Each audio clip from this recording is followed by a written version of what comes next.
आप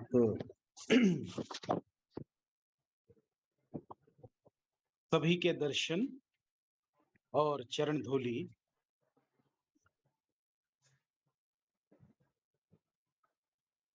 आज के दिन की विशेषता भारतवर्ष के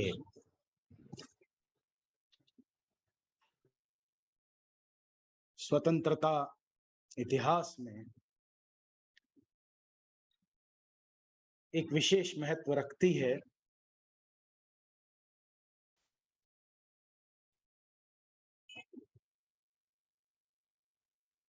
राष्ट्रपिता महात्मा गांधी जी और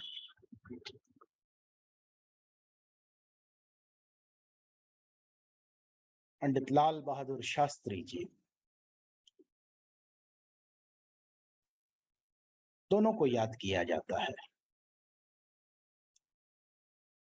उनके विशेष योगदान के कारण और हम इसे स्वीकार करते हैं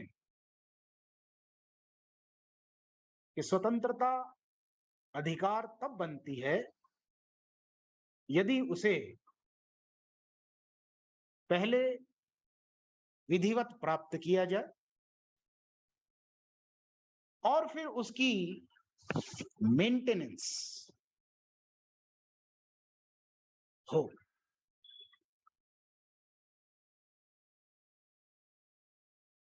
We can really appreciate and feel and enjoy the independence if that is earned and learned and maintained.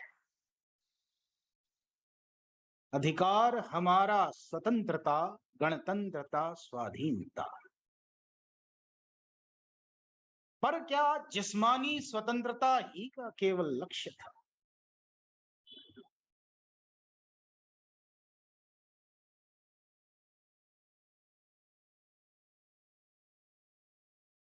अधिकारों के शोर में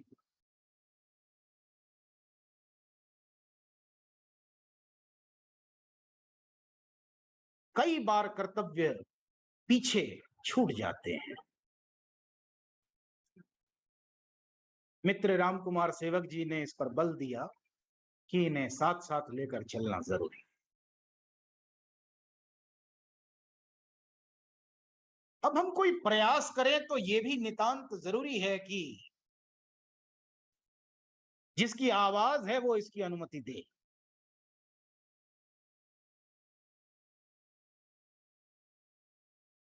वो शक्ति बोले जिसे बोलना चाहिए, जिसकी आवाज से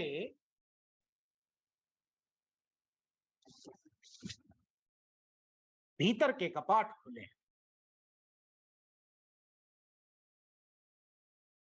और ये बहुत जरूरी चैप्टर है।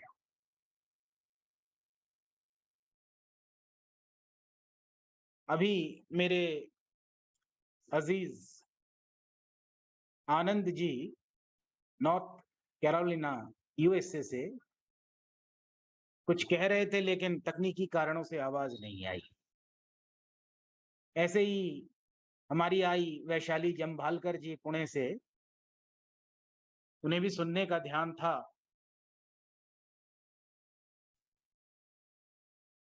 लेकिन आवाज जहां से चली वहां से वहां तक पहुंचे जिसे सुनना है।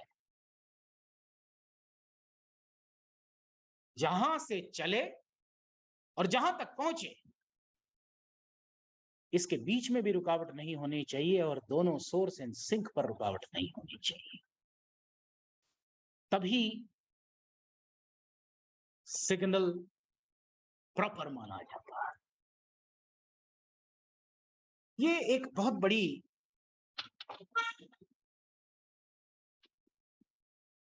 जरूरत है। ईश्वर निराकार ने हमें एक नेचुरल सेंसर बनाया है और इसकी अपनी रूह है जो इससे अलग नहीं, इसीलिए इसे इसकी रूह कहा जाता है। मेरी रूह, मेरी आत्मा, मेरा स्वयं, मी, माई सेल्फ। जो मुझसे अलग ना हो,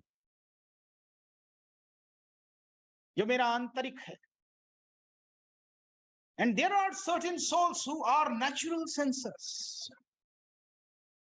ऐसी पवित्र आत्माएं हैं, ऐसी शख्सियत हैं जो निराकार को सीधा ग्रहण करने के लिए तैयार होते हैं।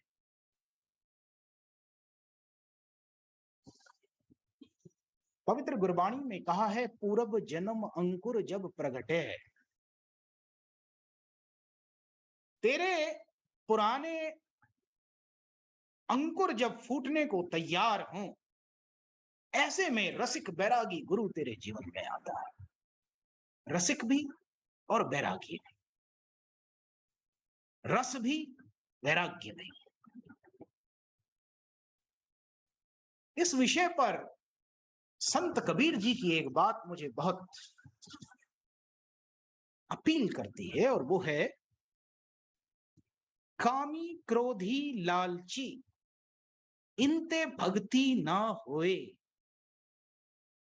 भक्ति कराए कोई सूरमा, जाति वर्ण कुल खोए। अब इसमें ध्यान से देखें तो संत कबीर ने 4 पॉइंट्स आउटलाइन किए हैं कि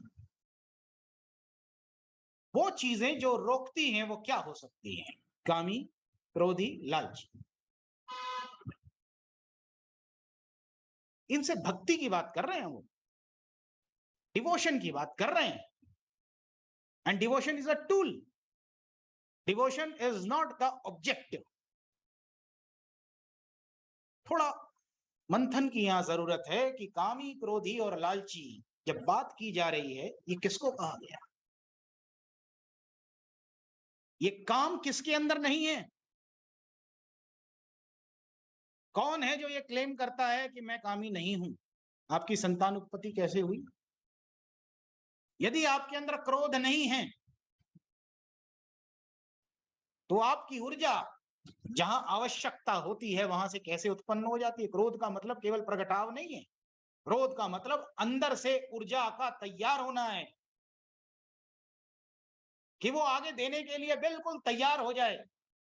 लेकिन जब अनकंट्रोल हो जाती है हम उसे क्रोध कहने लगते हैं। तो अगर कोई कहे कि नहीं, ऊर्जा ही मैं इस्तेमाल नहीं करता हूं, तब तो कह सकता है मैं क्रोधी नहीं। बच्चों को आप डांटेंगे नहीं सही समय पे, या प्यार से कहिए उसको, जैसा भी कहना चाहें, लेकिन एक मिनिमम आवश्यकता पड़ती है उस ऊर्जा को देने की। और लालची की बात की गई, मुझे कुछ प्राप्त हो, मेरे ये हो और वो हो। ये थोड़ा थोड़ा क्वांटम, ये मतलब ट्रेट्स जो हैं, चाहे मनुष्य के लिए ही सही, सब में है। क्लेम एनीबॉडी कि मैं कामी नहीं हूं, मैं क्रोधी नहीं हूं, मैं लालची नहीं हूं,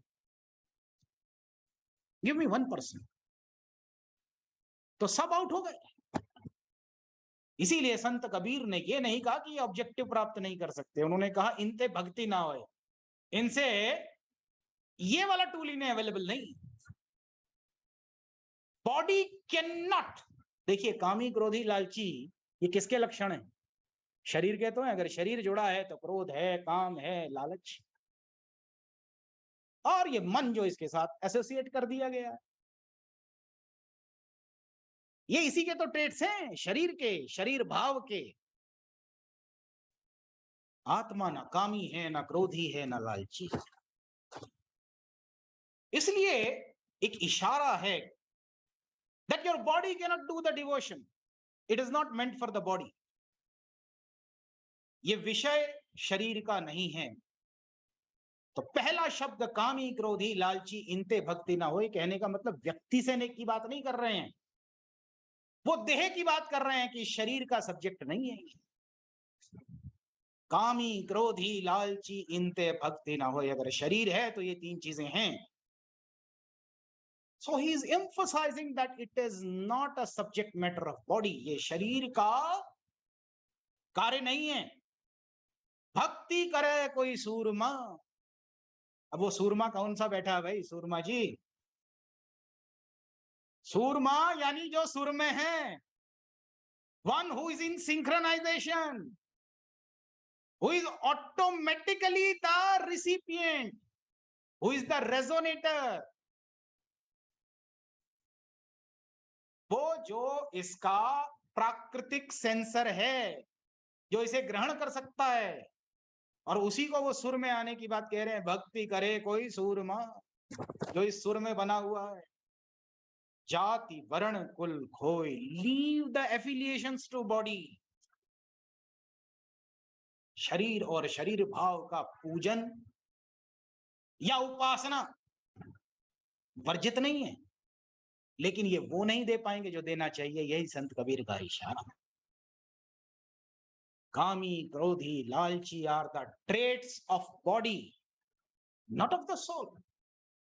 कभी सुना आपने किसी कोई ये कह रहा हो मेरी आत्मा आज बड़ी कामी हो चुकी है, लालची हो चुकी है? No, it is not so. ऐसा नहीं। इसलिए शरीर भाव से आत्म भाव की यात्रा की बात महात्मा करते हैं। और आगे भी कहा उन्होंने, दुनिया जिसको कहती है कि ये मुक्ति होगी, कोई भक्ति होगी, कोई निर्वाण होगा, कहीं हम कोई ऐसे रंग में रंग जाएंगे, कोई हम ज्ञान प्राप्त करेंगे।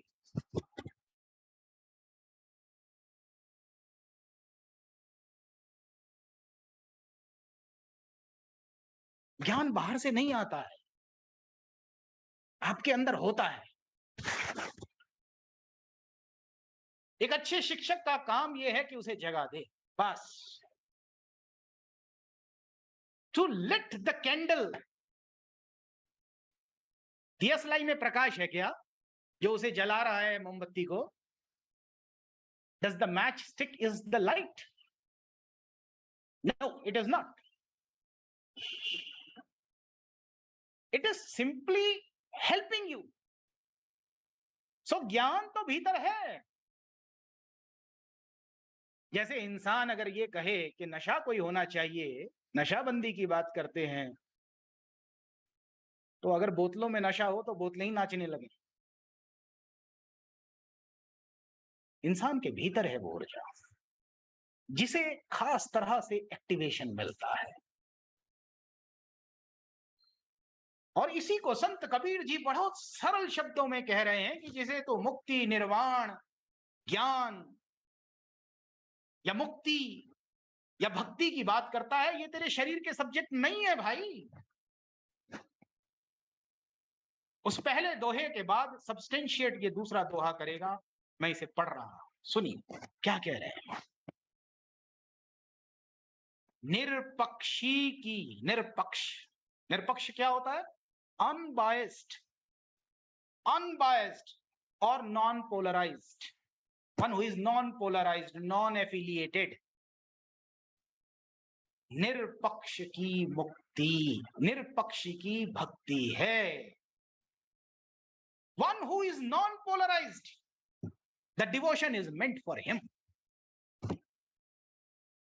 निरपक्षी की भक्ति है। The devotion is not a subject matter of anything else. पहले तो कामी, क्रोधी, लालची कह के शरीर से को उन्होंने पहले ही एक तरफ हटा दिया। भक्ति करे कोई सूरमा, जो सुर में है वही, यानी नेचुरल सेंसर कर पाएगा इस काम को, not your body. Body is a tool, take help, you need to, but don't get concentrate. यहीं से मिलेगा ऐसा नहीं। सुनिए क्या कहते हैं महात्मा। निरपक्षी की भक्ति है। भक्ति किसका सब्जेक्ट है? जो निरपक्षी है, non polarised, non affiliated, no poles, no extremes. The other point is निर्मोही को ज्ञान। निर्मोही मतलब non attached. One who is non attached, उसको ज्ञान कह रहे हैं। सो शरीर को अटैच करके या एफिलिएशंस के साथ इस सब्जेक्ट को रूल आउट किया है महात्मा ने ये कह के, निरपक्ष की भक्ति है, निर्मोही को ज्ञान। जो निर्मोही है, नॉन अटैच्ड है, the true knowledge is meant only for him. The true knowledge is meant only for the one who is non attached. The third thing he says is निर्द्वंदी की मुक्ति है। निर्द्वंदी is non duality, one who is non dual, अद्वैत में, जो दो में नहीं है, शरीर के अंदर रहकर शरीर भाव से मुक्त होकर एक भाव में आत्मा भाव आ चुका है, उसके लिए कह रहे हैं उसकी मुक्ति है। निर्द्वंदी की मुक्ति है, निर्लोभी निर्वाण। व्हाट इज निर्लोभी? लोभ तो सबको आ जाता है। लोभ किसकी बात कर रहे हैं? निर्लोभ का मतलब है जो इस शरीर के लोभ के साथ नहीं जुड़ा हुआ, यानी अटैच्ड नहीं है बॉडी के साथ में। दैट मीन्स आत्मिक स्टेट पर खड़ा हो गया है, who belongs to the strata of soul। उसको कह रहे हैं निर्लोभी निर्वाण। लोभ और कुछ नहीं है, बॉडी के साथ अटैच होना पूरी जिंदगी के, नहीं मेरा शरीर हो जाए। क्यों जुड़ते हैं हम गुरु के पास? क्यों जुड़ते हैं हम संतों के पास? मेरा शरीर ठीक हो जाए, मेरा काम बन जाए, मेरा ये हो जाए, मेरा वो। कोई एक है जो रोता है, कोई एक है जो रोता है बिना मतलब के, इसे याद करता हो और इसके लिए रोता हो कि मुझे तू चाहिए। भगवान श्री कृष्ण को तो कह कह के धनुष नीचे रखवाना पड़ा। कौन है तैयार? One who has genuine thirst will get genuine water। जिसकी आंतरिक प्यास है उसे वास्तविक पानी मिलेगा। One who has the genuine hunger will get the real water, real food। वास्तविक भूख को वास्तविक भोजन मिले। सो संत कबीर को समराइज मैं करता हूं व्हेन ही सेज, निरपक्षी की भक्ति है, निर्मोही को ज्ञान, निर्द्वंदी की मुक्ति है, निर्लोभी निर्वाण। आज स्वतंत्रता की बात की गई है, इसलिए जो निर्वाण या मुक्ति की बात की जाती है, ये किसके लिए रिजर्व है? ये महापुरुषों के कथन है। So try not to do anything but to be the natural censor। if we are not, just prayer is meant only to take us to the point when we become natural censor। भाई वातावरण में चारों तरफ ऊर्जा तो है ही, waves तो हैं ही। आप अगर सही रिसिपिएंट है तो सही चैनल बजेगा आपके अंदर से। 98.3 FM, 102.6 लीजिए। कहां से आ रहा है आपको? कहां से ये तरंगे मिल रही हैं? तरंगे उपलब्ध हैं भाई, आप नेचुरल सेंसर बन जाओ, बजने लगोगे स्वयं। महापुरुष का काम इतना ही होता है कि जो नेचुरल सेंसर नहीं है उसे नेचुरल सेंसर बना दे, ताकि वो स्वतंत्रता का अनुभव करे। और ऐसा महात्मा बंधन में नहीं रह सकता। बंधन तोड़ मिलावे राम, बंधन जोड़नी, बंध मत मुझसे भाई। जब शरीर के बंधन से भी बाहर आने की बात महात्मा कर रहे हैं, निर्लोभी निर्वाण, जो शरीर के लोभ से बंधा है उसके लिए निर्वाण नहीं है। जो नॉन डुअल नहीं है उसके लिए मुक्ति नहीं है। और ये अनुभव के शब्द हैं महात्मा। इसलिए गा बजाकर जितना मर्जी टाइम पास कर लो महात्मा, that is not going to help. हम तेरे दीवाने, दुनिया माने ना माने, ओ भैया तू तो मान जा, दुनिया को मनाना बाद में देखेंगे। Can you dance without music? Can you dance in isolation, in solitary confinements? Can each cell of yours, you can feel they are already dancing? You only need to be a natural sensor, that's all। The waves and the source are available. ये मिलेगा आपको, ये संभव है। कहीं जाने की जरूरत नहीं, जो बात करे उसी को पकड़ लेना चाहिए, सबसे अच्छा तरीका ये हो। तो जो आपसे बात करे उस सब्जेक्ट को पकड़ो, don't need to go further. Thank you very much. समय की घड़ी तो बजेगी अपने हिसाब से, राम के लिए भी यही और सेवक के लिए भी यही। तो जो है वो है, उसे बजने दो, आनंद में रहो। आवाज ना आए तो ट्रिजा जी को भी बुला लो। It's as simple as that. It's so simple. खुद को सुना कर यार कभी, अपने आप को फुर्सत के पल दो। इतना मत दौड़ो महात्मा की समझ में ना आए क्यों दौड़ रहा हूं मैं। आज यहां दौड़ना है, कल वहां दौड़ना है, कल वहां दौड़ना है। ले लो खुशी, ले लो। शरीर रास्ते में तेरा खत्म हो गया तो हो गई तेरी खुशियों का बैंड बज गया। जागृत हो जा, बी एनलाइटेंड। कटर में गिरकर भी मौत हो गई ना, वहां भी मुक्त हो जाएगा, मुक्ति को प्राप्त करेगा, क्योंकि तू निर्मोही और निर्द्वंदी और निर्लोभी हो चुका है और निरपक्ष है। तभी दूसरे का दर्द समझेगा कि दूसरे का दर्द क्या होता है। कहते तो हैं हम दूसरे का दर्द समझो, बोलते हैं ना, वैष्णव जन तो तेने कहिए नरसी जी की, संत नरसी जी की ये वाणी महात्मा गांधी जी के को बहुत प्यारी। वैष्णव जन तो तेने कहिए जे पीड़ पराई जाने रे। पराई पीड़ा कब जानेंगे आप, पता है आपको? पराई पीड़ा हम तब जानते हैं, मान लीजिए घोष दादा को कहीं इन्होंने तार पर जो इंसुलेटेशन हटा है, नंगी तार को छू दिया और वो कनेक्टेड है, बिजली आ रही है, लाइट है, तो क्या होगा? दादा बोल भी नहीं पाएंगे उस समय के लिए, जब तक वो झटका है। किसी इंसान को जब झटका आ रहा हो उसको देखिए। हम किसी की पराई पीड़ा तब जानते हैं, किसी को बोलना ना पराई पीड़ा क्या होती है, जिस समय उसे झटका आ रहा हो, करंट लग रहा हो, आप उसको छू दो, आपको समझ में आ जाएगा पराई पीड़ा क्या होती है। अपनी हो जाएगी पराई पीड़ा। अपना इंसुलेशन हटाकर टच करो उसके हृदय को। महापुरुष यही करते हैं, they remove their insulation and touch the hearts, and that is why they feel and understand what is पराई पीड़ा। पराई पीड़ा को जानने वाला वैष्णव जन है, रबी बंदा है, जो दूसरे का दर्द जानता है, मगर आत्मिक स्तर पर।